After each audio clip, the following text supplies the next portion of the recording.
Well, the series shifts back down Highway 2 as the Edmonton Oilers have the Calgary Flames on the brink of elimination, carrying a 3-1 series lead. Tony Brar here alongside Jason Gregor. Of course, we can talk about all of the stats that Leon Draisaitl, Connor McDavid, and company are putting up. But, Jason, in Game 4, I think the most telling thing about this Oilers club was their ability to stay composed, of course, after Rasmus Andersson scored 132 feet away on Mike Smith. That's a goal you don't see very often, Tony. No. And, I give the Oilers credit. They actually played better after that. They only had 3 shots prior to the goal and then finished with 7 in the last 7 minutes. And I think the big thing for this group is they've shown they know how to handle adversity. If you want to win in the playoffs, you got to handle adversity. You can't get down on yourself. And they didn't. And obviously, I think tonight Calgary's going to come with their best effort. Milan Lucic talked about it yesterday. They have to bring the same desperation that they had in Game 7 against the Dallas Stars. And Edmonton has to match it. I know Edmonton obviously has an out in the sense that if they lose, they can still play. But you don't want to give a team hope, I don't think, anyway. So the Oilers, I'll be very curious to see how they come out and whether what should be an emotional first 10 minutes. Yeah, the start seems to be important in every game of this series. And for the Oilers, every game in this playoff so far, only one lead change. Of course, that was in Game 2 of this series earlier on. And speaking of best players, when it comes to Connor McDavid and Leon Draisaitl, we will be hearing from Connor McDavid and Brett Kulak this morning to tee up tonight's action, as well as head coach Jay Woodcroft. But going back to the best players, your best players in the playoffs, Jason, have to be your best players. And Connor McDavid and Leon Draisaitl are displaying that night in and night out. I mean, they're setting NHL records here, Jason. It's pretty incredible to watch. Well, it is ridiculous. And Connor McDavid at times has been a one-man show, just a highlight reel to watch. But then there's Leon Draisaitl, who very quietly has set 2 NHL records himself. First player to have 4 assists in 1 period. He did that in Game 3. And then the first player ever to have 4 consecutive games of 3 or more points. And he's banged up, right? Everybody knows he hasn't skated really other than the games. And it's very impressive. Evander Kane, 12 goals. Like, to load up that line, and you do wonder, if Draisaitl had never gotten injured in Game 6, do they load up that line? Right, and it's turned to be an advantage. But the big advantage is that Edmonton, in previous years when they loaded up McDavid and Draisaitl, they didn't have enough after the fact. Yeah. And this year, Zach Hyman scored a goal in every game this series, right? That's key. Ryan Nugent-Hopkins obviously just had the biggest goal of his career. Yeah. And the defense in this series, I think probably the one aspect that's maybe been overlooked the most is how well the Oilers' defense has played. Well, it looks like we're ready to go with Captain Connor McDavid taking the podium right behind us here at the Scotiabank Saddledome. Thanks, man. Oh, you're good.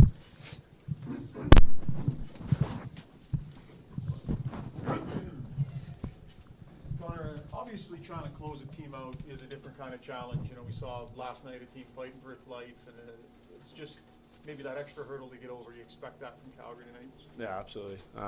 Obviously, they're a great team over there, and they got a lot of heart. So I expect them to come out and have a real solid game.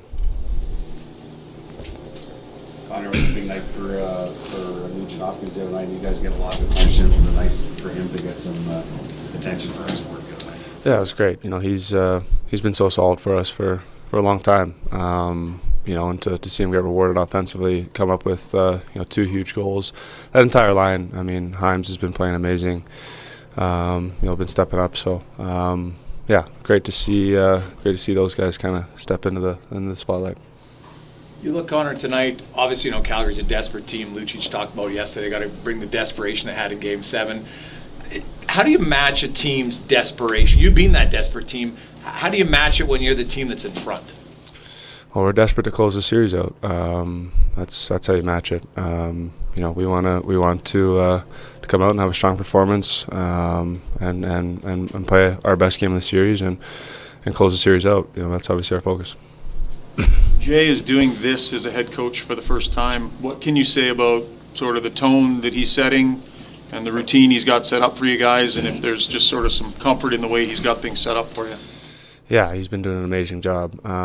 You'd never think that he's going through for the first time, as a head coach in the NHL. I mean, he's done it a bunch in the American League level.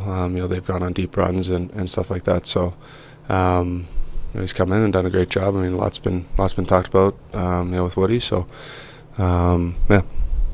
This is one of the last of the old buildings, right? The crowd's right on top of you. It's a small room. The last 2 games in here, you guys went behind 3-0 and 2-0. Having gone through that, is it easier to handle in Game 5 than it was in Game 1 and 2? Yeah, I mean, just experiencing that, twice now, I think, just gives us a little bit more comfort of, what to expect out there. Obviously, we haven't had 2 good starts in this building, and starts are key. So for our group, I think coming out and managing that 10-minute game and getting ourselves into the game early is important. How much? Go ahead. You've added a physical element to your game, and that's been talked about a lot. What's the process like to go in adding that? Do you train a little bit differently? Do you watch footage? Like, how do you go about implementing a new layer to your game? It's not that complicated. It's playoff time, and want to be part of the group that. We want to be a physical group, an annoying group to play against. Play inside guys' gear, and I just want to be part of that, obviously, and that's all that is. Connor, when you play against players, maybe you don't know them as well as when they're teammates, and so I don't know how much you knew about Kulak being in the East, but can you talk about just what he's brought to your team here in this postseason, and maybe just kind of being overlooked at how big of a performer he's been on the back end for you? Yeah, he's been great, really solid. We played against Montreal 9 times last year, so certainly got a lot of looks on Cooley, and we played in Calgary before that, so I know a lot about his game, and he's someone who skates real well, defends hard, and kind of makes that good first pass. So he's been solid for us back there. Connor, with the minutes that yourself and some of the other players are putting in right now, how does this condensed travel schedule help you guys right now? Yeah, I mean, certainly it's not as hard on the body to fly 30 minutes as opposed to some of these longer flights that we've had. So maybe allows for a couple more minutes here and there, but I don't think a ton goes into that. What's it like? I think the baby that Andrew Kane is part of has his third baby born here this year in your team. This used to be a group of kids that barely kept a girlfriend, probably. Now you got a bunch of babies. Is it changing everywhere? Are you all grown up? Is it different now? Yeah, our team certainly growing up. You can definitely see that, like you said, in the number of kids that are around, and I think it's been great. It's exciting for Kaner and his family, and he's growing his family, and a lot of guys have grown their family out, and it's fun to watch. Connor, in a league where it's so often kind of a pass-first mentality, what is adding finishers like Hyman and Kane, who aren't afraid to think shoot first, what has that done for the group, especially since they have finished consistently? Yeah, they've been great around the net. I think it just adds an element of just work around the net. Hymes is always kind of in front of the goalie and battling for loose pucks in there, and Kaner's obviously just so good around the net. So it allows us guys that like to maybe pass the puck a little bit more to look for them, and they've done a great job putting it away. Connor, what do you maybe know or have learned over the past few years about Mike Smith that you didn't know about him, and what kind of person he is when he was on the other side of this rivalry? Yeah, I've worked out with Smitty for a long time. I used to train with Gary there for a few years before, so I've known Smitty for a while, and I just think just his passion and how much excitement he brings to the game, and it's fun to watch. It wasn't fun to play against necessarily, but certainly glad he's in our net. Is it in those summer workouts that you see why he's still doing this at 40? I think it's just how much he loves it, honestly. He loves coming to the rink and being around the guys and going to battle every day, and I think that allows him to keep moving forward and keep his body going. You guys shook off that goal against real fast, and I'm not sure, maybe in previous years if the nerves would have got the better of you there or not, but that quality seems to be instilled here. Would you say that you felt that in the group at that time? And I liked our third period as a whole. I thought we were doing a good job holding them off, and got a power play there and had a couple of looks, and those breaks are going to happen throughout a playoff series, and there's going to be ebbs and flows to a series, and momentum swings and bounces and whatnot, and it's how you manage those that kind of dictates the outcome. So I thought we did a good job of, like you said, just kind of brushing it off and continuing to go, and obviously getting a big goal from Nuge there. Those become a bit of a benchmark, something that the next time something goofy happens, you can say, wow, made it through the last time. Is that, you got to count some of those up to have success? I think just, again, having as many experiences as possible is a good thing. Experiencing those weird, wacky bounces and kind of those letdowns, I guess, from giving up a 3-0 lead, and being able to respond. I think there's going to be things, like you said, that happen throughout the playoffs, and having those experiences and learning from them, or knowing what you liked about them, help you moving forward. How much does leadership on the bench play a factor when things aren't going your way, or when you give up a fluke goal? Like, what's your role as a leader on the bench when it's in the moment or the moments immediately after that stuff happens? I think as a bench we did a great job of just keeping each other up and getting each other going again. We got a ton of leaders on this group, and I think the bench was real positive even after something like that. So it's a good sign. Thanks, Connor. Thanks, Connor.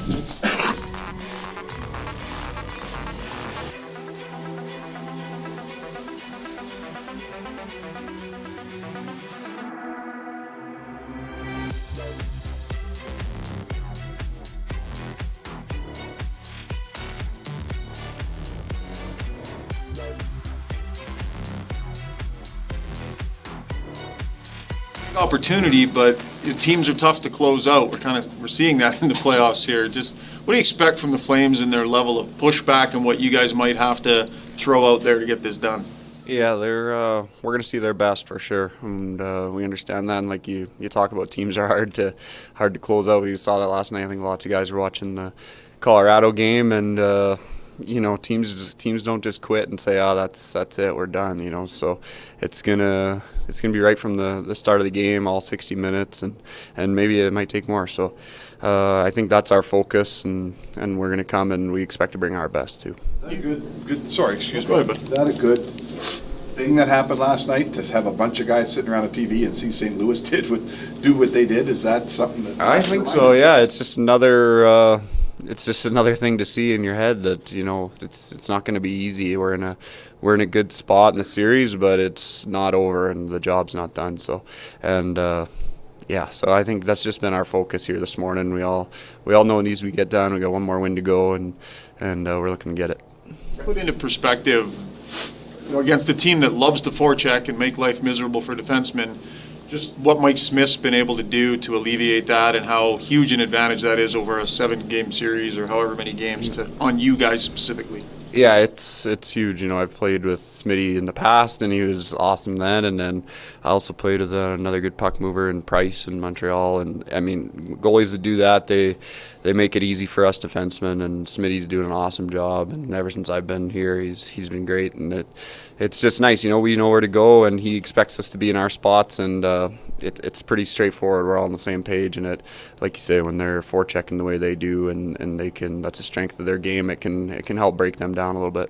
You've thrown a lot of poise out there in these playoff games. How did the run to the final last year help you gain that kind of experience in these moments? Yeah, I think it's just, like you say, it's just experience. It's just going through the games and just realizing the plays that need to be made that aren't glamorous plays but effective plays, and just settling in and being comfortable playing that type of game, and nothing flashy, but just putting the puck in good spots and in good positioning throughout the whole game, and it eventually leads to success. So I think just going through that, I think definitely has helped me. I just feel natural growth in my game over the years. You've been on a long playoff run, as Pierre just mentioned. When you look at what happened last game in that third period and your team's ability to stay composed, how does that maybe become a rallying point or an indicator of how far this team can go? Yeah, I think it's important. We got put in that situation and we handled it well, and I think those are situations you get put in, maybe not the exact one, but there's always those emotions that run through the bench and in games, and you get in those spots, and you got to learn to handle it the right way. And so I think it was a huge growing point, and just a confidence boost for the group to go through that. Is that a confirmation of self-belief within the room when you guys kind of stick with that? Absolutely. We know the team we have, and it was nice to see that no one got shaky in their game or anything. What happened. They ended up tying it up and coming back, but we didn't change our game, and we just trusted if it had to go to overtime, we were prepared to do that. But we just stuck with our game, and we ended up getting a good goal there. So.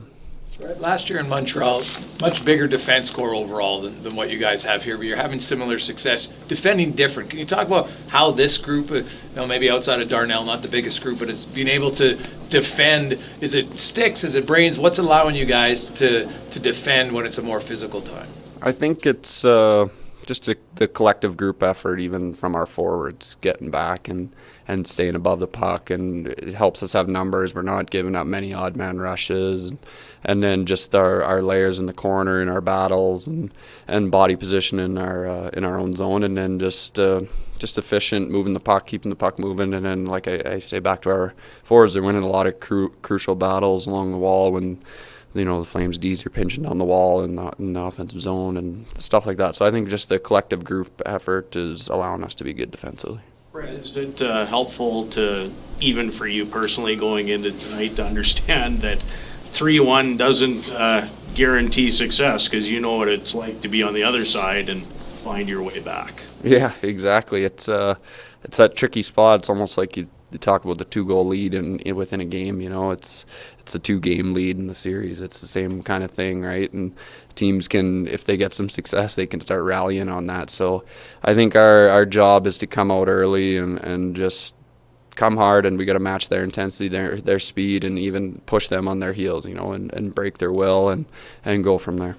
You mentioned Carey Price, and that Montreal team had some leaders as well in Corey Perry and Eric Stahl and Shea Weber. What did you learn from those players about how to handle in-game situations or the ebbs and flows of a playoff series? I think I took from them their simplicity in the game, even, and their preparation. I think to get ready to play, and the ability to reset after a goal against, or just going, from intermission back to the fresh period. And I think things like that. Definitely learned a lot from those veteran guys who you could tell they've been through a lot of big moments in their careers, and they rubbed off in the locker room a lot. You mentioned that history with Mike Smith. How's he sort of the same, and how's he maybe different than the guy you played with in Calgary? I think I just find him very similar, even though that's a few years ago now, but just his athleticism to get out and make plays, and he gets a puck and his head's up and sees the ice. He's always been one of the best in his career, but just his ability to maintain that since I was here and now today, it's impressive, and he's doing a great job for us. Thanks. Thank you. Yep.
I think closing out teams is always really tough. Sort of saw an indication of that last night.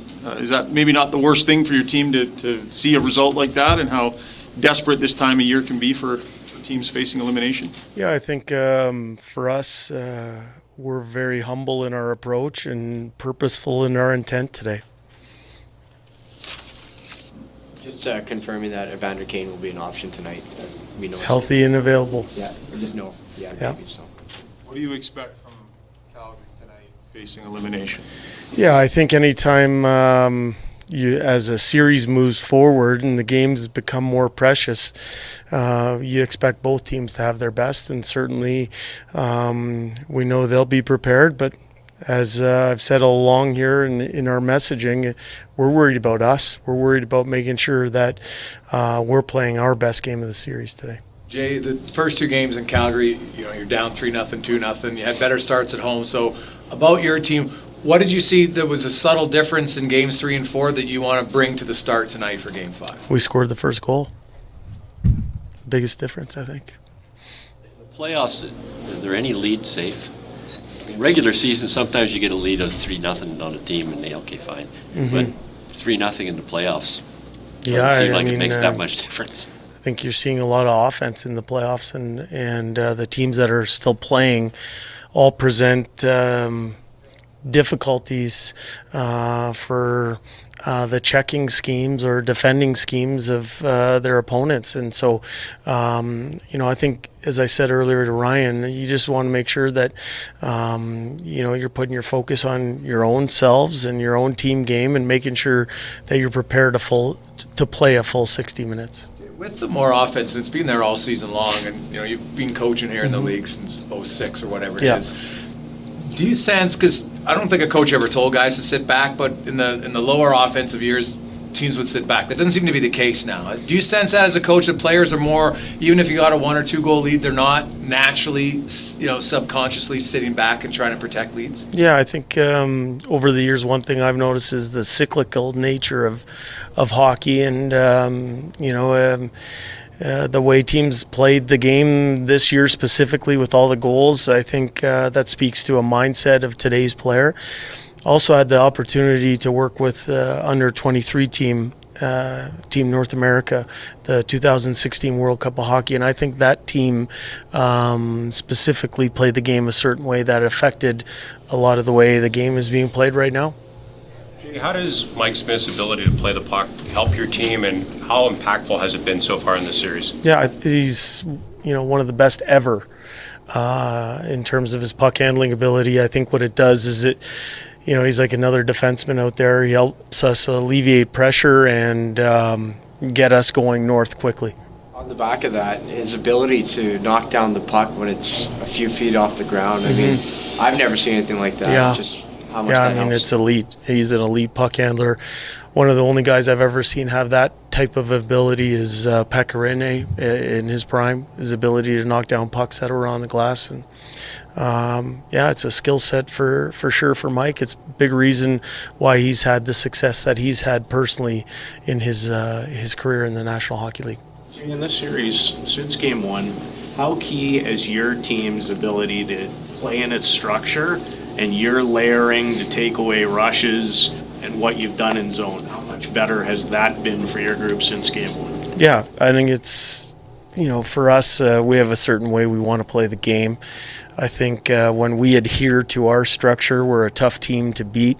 We have a lot of really intelligent hockey players that understand for us to win, we need to play towards a certain type of identity, and what you reference is part of our identity for sure. Good, thanks guys. Sure.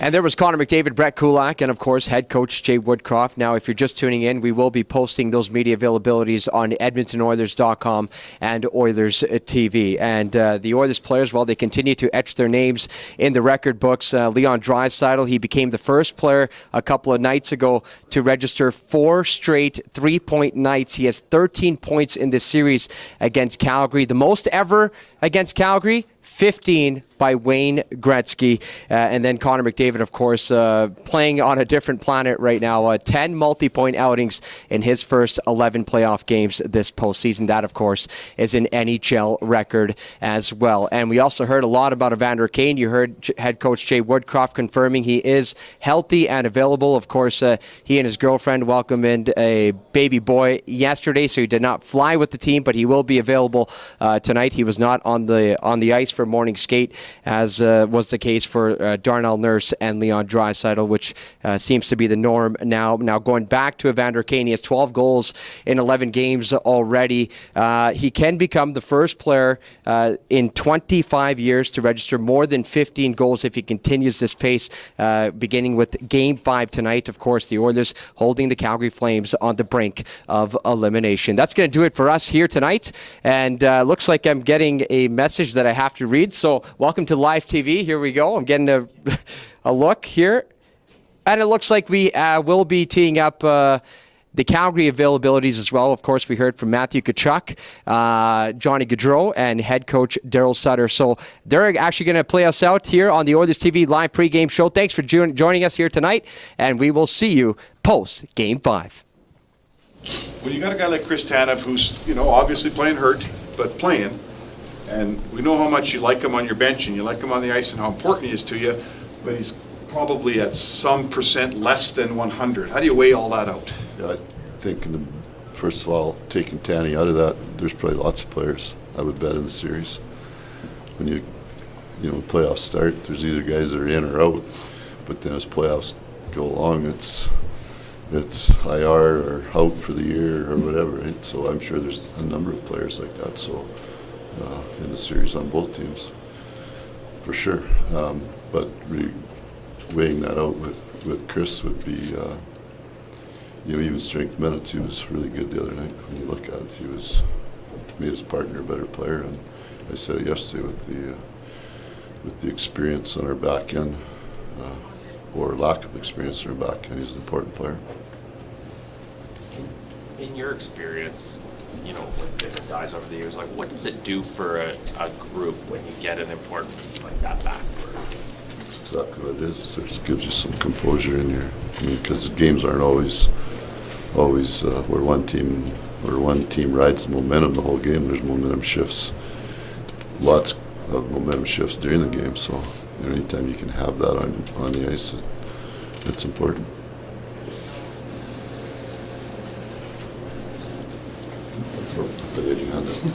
No, just my phone. Daryl, you guys did a decent job with Edmonton's top line last game.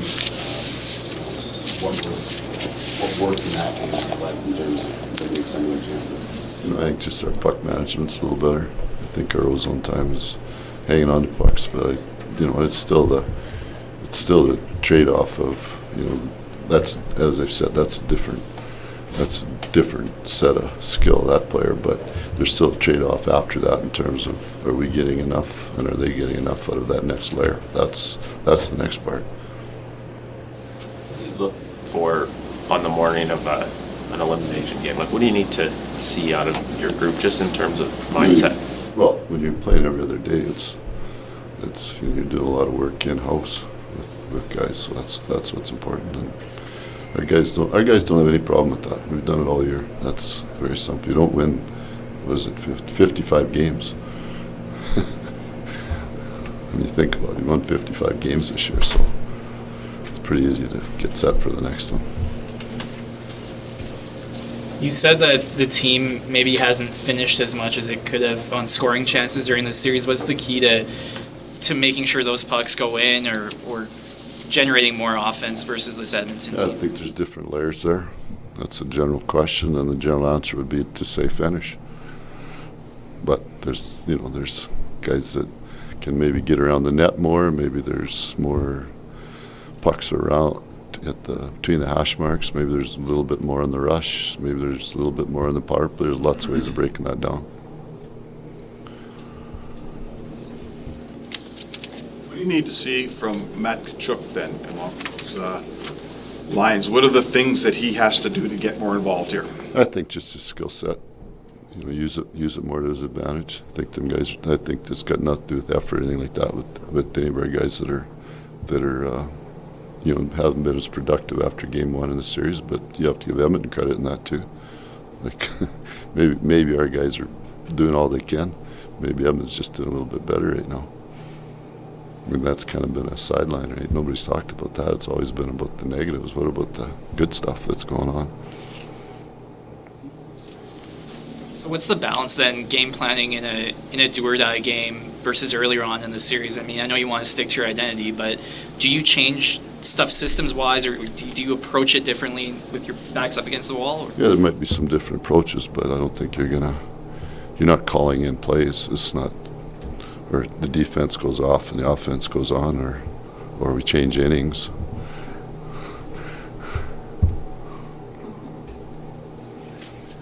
All right, all good.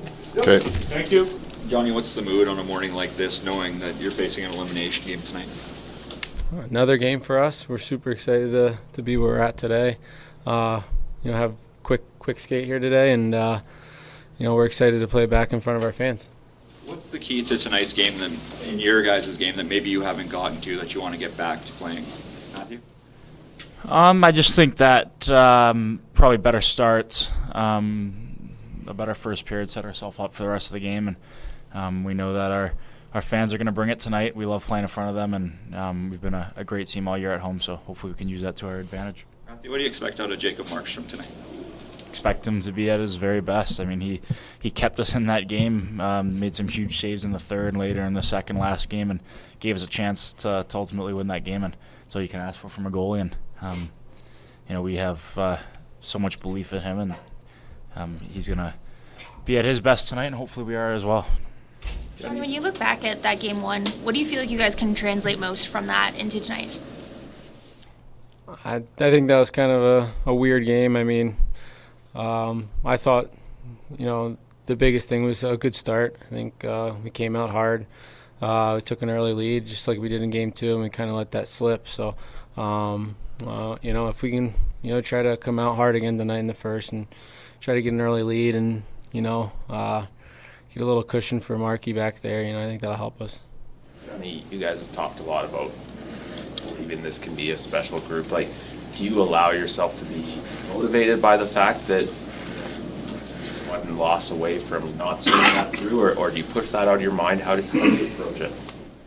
I think just one game at a time right now. I really enjoy playing with all these guys in this locker room, and we have a good group in there. It's been fun all year long. So, every guy's, really motivated in there, and, we know where we're at in the series. And, like I said, take one game at a time and have fun playing tonight in front of our fans here and in front of a sold-out crowd and go from there. Matthew, is this, your identity and rolling four lines and having everybody involved was so good for you guys all year? Is it about getting back to that and continuing that, or is this just simply a bit of a top-heavy series and it's sort of the top lines that are going to be the difference makers? No, I think that we at this point in the series we need everybody, and we've had everybody all year. Have such a deep team, and from Markey all the way out to all however many forwards and however many D, it really is got to be a complete team effort if we're gonna get a win here tonight. So just start with one and use our home crowd, like I said earlier, to our advantage, and get everybody going early and see what happens. Can you just take us behind the scenes a little bit? Last game, like when you guys find out Chris is gonna give it a try, whether that's for warm-ups or into the game, and then he's out there for the game, like what that sort of builds in a group and what that does for a group? Yeah, well, he was ready to come in, and I thought he did a great job for us, and we were super excited to have him back. And he's such a big part of our team and has been a huge part of our team on and off the ice. So when you get a guy like that to come in for a big game, that definitely motivates you to be a lot better. Is that sort of what you expect out of him again tonight? Like, he'll lay it out all on the line? Yeah, I mean, I expect him and everybody else to do that. We kind of have to at this point. Okay, we're wrap there. Thank you.